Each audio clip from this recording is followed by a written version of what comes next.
Hey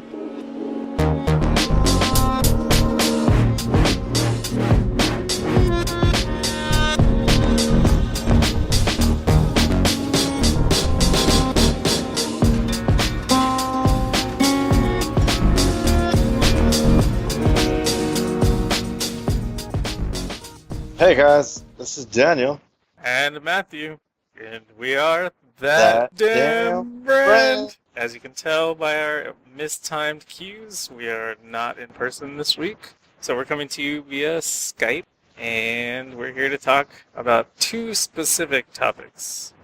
Alright, so we will be talking about, I guess, more so buzzwords in terms of graphics. Graphics has become a selling point for consoles recently, I guess, since the Xbox One more so than any other console, if you can vouch with me on that. Like this current generation. Are you asking me to agree with you? I mean, No, I'm asking you, like, if I'm saying misinformation, please correct me. oh, I don't remember them campaigning graphics that much during the PS3 360 era.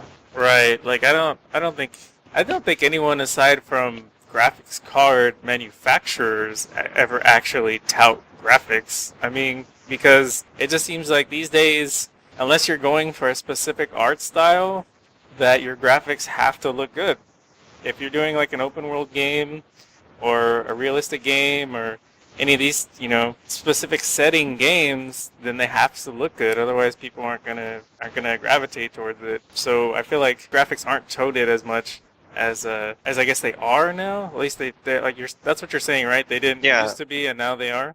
Right, like for instance, Xbox is pushing or even both the consoles when they first came out, the Xbox One and the PlayStation 4 were like 1080p, 60 frames, and I guess last generation it was 1080p, but like they didn't get 60 frames. And then like some were toting that one was upscaled, or was it? I don't remember if this generation or last generation. It all gets confusing. But it seems like there's more of an emphasis this time around than there ever has been between the two consoles. I would agree with you. And now we have the competitor to the PlayStation Pro, which is going to be the Xbox One X. So I think that's a stupid name, but I definitely agree there. It's like Xbox One, Xbox One, Xbox One. It just can keep going like for the next one they release. But now they're toting 4K, native 4K gaming, if I remember correctly, not upscaled, which is great. No, I think that's awesome, but it's a $500 console, and Nvidia hasn't even been able to master that for console games yet at high resolutions. PC games. Yeah. In high resolutions. So I guess the point that I want to make is that there's buzzwords everywhere. 4K is another buzzword. First off, I don't know how many people have a 4K TV. They're getting pretty cheap nowadays, so I'd reckon the market share, like there's a market share there, kind of like VR. There is a market share, just not massive. And I guess if this goes big, people would be willing to buy in. But how much better is it going to be than the 1080p games if the console can't up the resolution? Like, not resolution, the textures and the lighting. I was looking at a video the other day between the PlayStation Pro and the PlayStation. The main difference that I saw wasn't even like textures, it was lighting. And the lighting looked... No, it was a Recore. Sorry, it was an Xbox X versus an Xbox One. And the lighting there was different shades of lighting. Like it was showing the two cinematics, and on the Xbox One, it had like their shadows, but it's like bright and then shadow, and then bright and shadow. While the Xbox One X, let's just call it the Scorpio. The Scorpio was showing like different levels of lighting on it wasn't just like bright, dark, bright, dark. So I can see lighting coming in to play. That's not resolution either. I don't see the textures getting so much better to where they need to justify the resolution increase. What they need to do is fix their textures first and then move on to resolution so that the resolution can take advantage of those increased textures. And the increased lighting and just all the great settings that you have on PC that you never see on any console that you can adjust. And it would also be interesting, since they are going in a PC direction in terms of different stages of software or hardware now, why not let people set like what kind of settings they want? Like, what if someone who buys an Xbox One or a Scorpio rather have textures and play on 10? Like, let's say they have a 1080 screen, so now you're just wasting the power of it. Let them adjust their textures. I guess I'm trying to get at is their selling point is 4K, but I don't think they need to be running at 4K because they can't even perform correctly. Like, Non 4K. yeah, non 4K. That's my 2 cents on this new console thing. If you want a 4K gaming machine, get a PC. And I don't want to sound like a PC master race. It's just kind of true. That's the only thing right now that can power 4K. And even then, some games it can't power 4K. Like a great example of what I'm trying to say is that dinosaur game that became $60 out of nowhere. Ark Survival Yeah, Evolved or something like that. a benchmark for the pretty much the best gaming graphics card, the 1080 Ti. It can do more frames in minimum settings at 4K than it can at ultra settings at 1080p. So why would you want minimum settings just to get more pixels? Like your picture wouldn't look good. You don't need something to emphasize a picture that doesn't look good. So I don't know. I just kind of feel that consoles aren't ready for 4K yet, and that it's just being sold off hype rather than off of actual performance. I mean, that's probably true. That's pretty much what I had to say. Unless you have anything to add or Well, I was just gonna say, like, it's a. I guess it's like a sad state of affairs when we're trying to figure out why they're promoting this when it's not even like I wouldn't want to say it's not supported. It's just not widespread. I guess they're trying to push these features that, like you're saying, not the customer base or the installed base isn't very big, and they're trying to market that. And so it's like they're really limiting themselves in terms of their consumers. I believe they're not even promising 60 frames for bigger games. They probably can't match it.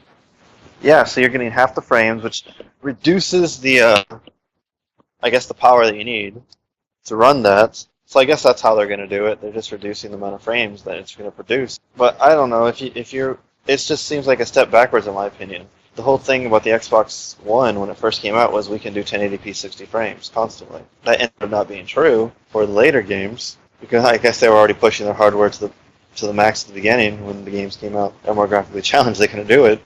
But why go back just for more pixels? I think everyone, all competitive, I guess they tried to sell competitive gaming platform. And I don't mean competitive as in like competitive against the PlayStation. I mean competitive against the community. Xbox Live was great for that kind of stuff, for keeping track of their fans and going on. I always saw Xbox as being the more competitive platform in terms of the people who play games than the PlayStation. And any competitive gamer will tell you that frames is more important than graphics. Why would you go backwards when you can't even do what you're trying to promote? Apparently Forza hits 4K 60 frames with 70% GPU. I mean, is that a marketing thing, or has it been... I thought racing games were easier on the thing. Like, that's always... You can get, like, the best...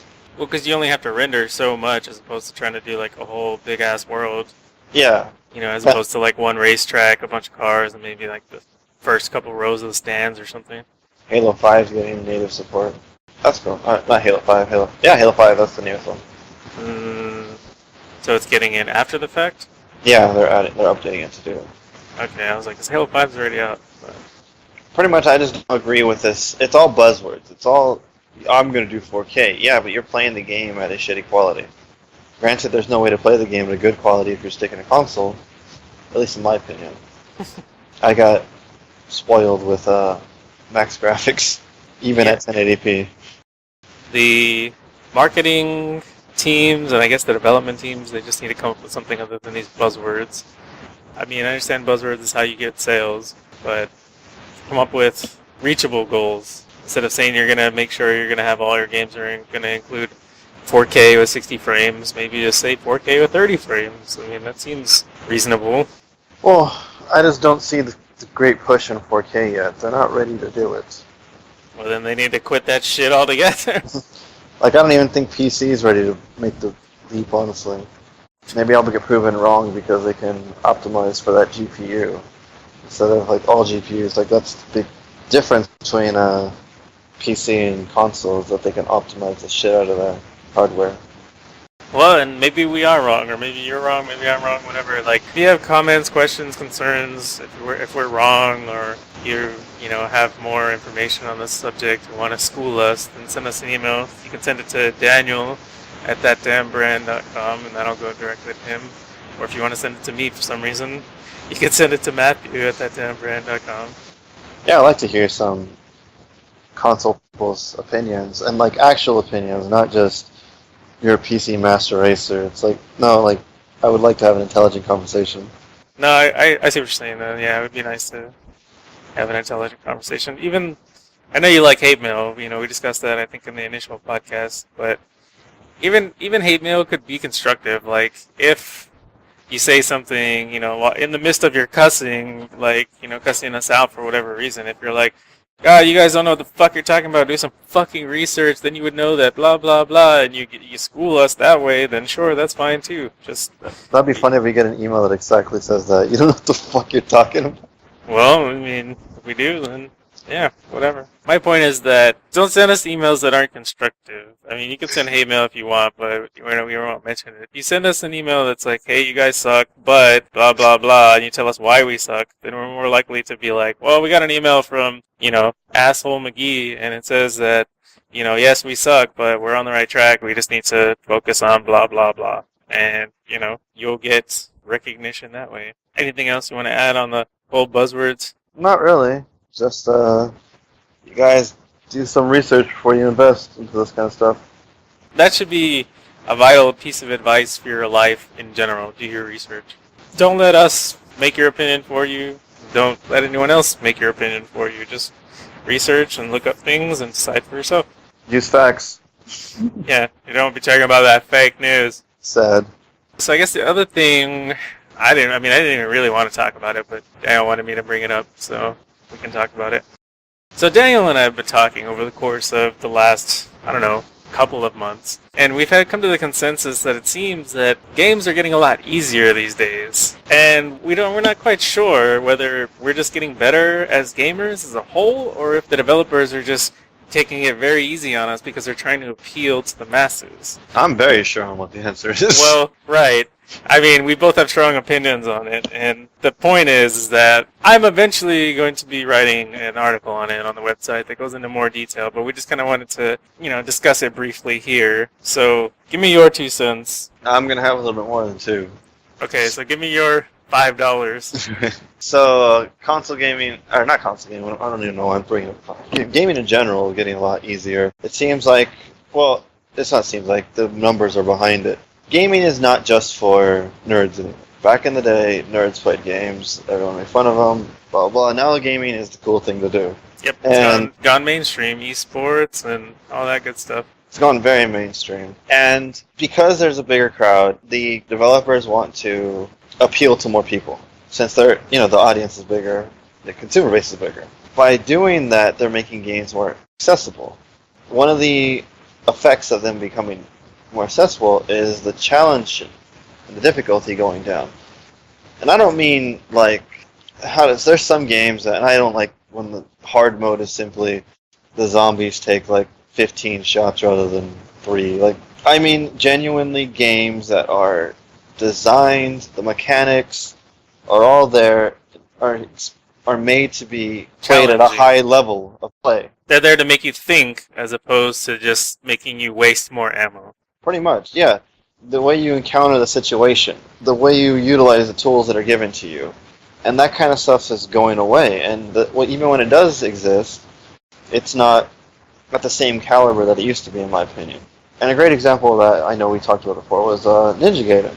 One of my favorite games of all time. Which one? The first one. I mean, like the NES version or the Xbox game? The Xbox. Okay. Yeah, that game was a hell of a lot of fun. I enjoyed it, and it was difficult. It was the Dark Souls before Dark Souls. Right, yeah. I think it was a little bit before the time that the internet, exploded, and so it didn't gain the reputation as, the hard game, but everyone knew it was a hard game, Yeah, and it didn't sell as much as they would like it to, and it wasn't because it wasn't a good game. The game was pretty fun. It was pretty fucking amazing. Being able to, dismember people and just, yeah, if you had skill, you could have a fuck ton of fun with that game. So the cells weren't there because people want to feel like they accomplished something. People don't like challenge. People want to feel like they did something. And that's how the gaming goes. That's how COD is. COD's like a freaking movie more than a game. And for those that don't know the acronym, he's talking about Call of Duty series. Most people should know that, what the thing Well, is. I'm just, maybe somebody's listening to us for the first time. They have no idea about anything about gaming. They probably would be completely confused about all of this. But anyway, Yeah, they'd be like, man, those guys make me want a game. A lot of games nowadays are more, I guess they're more cinematic and not so much into the gameplay, if that makes sense. it does. I mean, to me, I, I mean, you've noticed just from playing Dying Light, I'm more likely to skip cutscenes than give a shit about what's going on. I just want to be able to get into the open world and kick ass. Well, I mean, like, I guess the games are getting more with all factor rather than focus on the actual gameplay. Like, when you're playing, like, the big games, like, normally, I guess not anymore. COD isn't as huge as it used to be, but when it was in its peak, it was like COD and Battlefield. Those are the two always trying to, I guess COD always won, but Battlefield would always try to knock it out of its place. Mm-hmm. And you just play through the stories, and there's explosions, scripted explosions everywhere, people dying left and right that, the bullets are never going to affect you because you're not part of the script of them dying. Or like the explosions. Everything was just so mapped out that it wasn't really focusing on the gameplay, I feel. Like, because they spent all their time focusing on the cinematic experience of the game. Yeah, that makes sense. I mean, like they wasted more of their resources on the cinematics than putting towards developing the gameplay. Yeah, which it's more accessible to a lot of people, means they don't have a lot of the mechanics, or a lot less. They have less mechanics, which you have less to work with in terms of making it difficult. Just think about all the difficult games that you played. They're either very complex or very simple. Give me some examples. Well, like Mega Man, for instance, it's a very simple game. I mean, simple in terms of like there's jump and shoot, and I assume you're talking about the NES version. Well, all of them. Well, all of them but Legend. Well, right, because that was like an RPG essentially. Yeah, All of the side-scrolling ones. correct. What other ones are there? Well, I'm just saying. So Oh, because they're like the Game Boy ones and shit. like Battle Network and Yeah, there's like a shit I ton don't of count Mega Man those. games. But so the side-scrolling kind of like original old school ones, yes, they were simple in terms of you had jump and shoot, and then they added like slide, and it was X that added the ability to like hang off of walls. But the mechanics were very straightforward. Right. And then you have games like Dark Souls, where the mechanics are kind of complex. Yeah, you have to know when to dodge and how far you can dodge, and whether you're going to get hit by that even if you do dodge. You learn how each weapon moves, like in terms of a scythe. Does it sweep or does it strike down? I guess hitboxes. You learn the hitboxes of the weapons, and it's a very complex game when you're getting into the PvP aspect, which is what most people play it for. Who are still playing it after beating the game. I just feel like all the hard games are either simple mechanics, and then they focus on how to make the game hard to allow you to succeed, but make it very difficult within those mechanics. Or it's a very complex game where the complexity makes it hard. Yeah, I mean, something that I'm also going to mention in the article is that things have changed in terms of gaming. Like we mentioned, how it used to be a nerdy thing, and now it's mainstream, blah, blah, blah. Gaming achievements and accomplishments used to actually mean something. Like, if you told somebody you beat the original Halo on Legendary, they would be like, wow, you must be pretty good. If you tell someone you beat Halo 5 on Legendary, they'll be like, whatever. My 5-year-old did that. You know what I mean? Yeah. It's just like since the games themselves have gotten easier, like we mentioned, that I just feel like there's no real sense of accomplishment. Like, they add in the quote-unquote legendary difficulty, which just artificially, like we mentioned, artificially makes the game harder, whereas the enemies have more health, or you gotta waste a shit ton more ammo, or use all the power weapons you have in order to defeat the enemies or the bosses, as opposed to thinking critically, like, how can I outflank this enemy, or is there a way to use the environment to my advantage?